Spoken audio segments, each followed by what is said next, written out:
তার কি আমার কথা একটু মনে পড়ে না? আমি কেন ভুলে থাকতে পারি না তার কথা? প্রবাসীদেরকে কেউ ভালোবাসে না, ভালোবাসে তার টাকাকে। ফ্যামিলি বললা, পরিবার সবাইকে বললা, শুধু তার টাকাকে ভালোবাসে। কিভাবে বিশ্বাস করতেছেন ভাই আপনি? মেয়েকে হলেন না, জানেন না, বোঝেন না, মেয়েটা ভীষণ পরিমাণ ভালোবেসে ফেলছেন। দিনের পর দিন, বছর পর বছর মেয়েটার সাথে কথা বলছেন। আপনি একটা প্রবাসী টাকার মিশিং ভাই, আপনার প্রতি মেয়েরা আসক্ত থাকবেই। আপনারা না ভাই, আপনার টাকার প্রতি মেয়েটাকে আপনি ভীষণ মন থেকে ভালোবাসছেন, কিন্তু আপনাকে মেয়েটা মন থেকে ভালোবাসতে পারে নাই। আপনার সব ফুরিয়ে গেছে, মেয়েটাও চলে গেছে।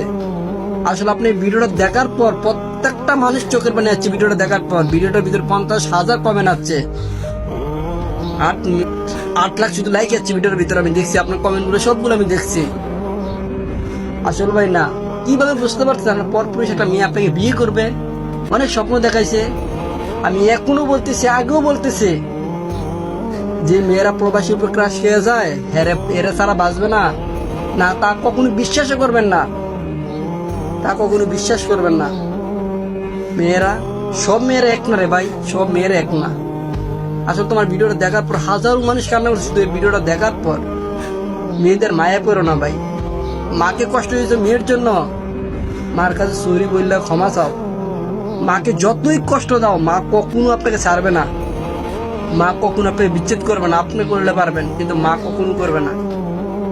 সেটা হলো আপনার মা। মা কখনো টাকা চায় না, সন্তানের মিলিয়ন মিলিয়ন টাকা চায় না। আপনি এতটা কষ্ট পাইছেন, কখনো মা সহ্য করতে পারবে না এগুলো কষ্ট। ভিডিওটা বেশি পরিমাণ শেয়ার করেন, ভিডিওটা বেশি পরিমাণ শেয়ার করেন। আর এরকম কিছু মায়ের থেকে দূরে থাকবেন। প্রত্যেকটা প্রবাসীদেরকে আমি বলতেছি, প্রত্যেকটা প্রবাসীদেরকে বলতেছি আমি, মেয়েদেরকে দূরে থাকবেন, মেয়েদের থেকে আপনি দূরে থাকবেন।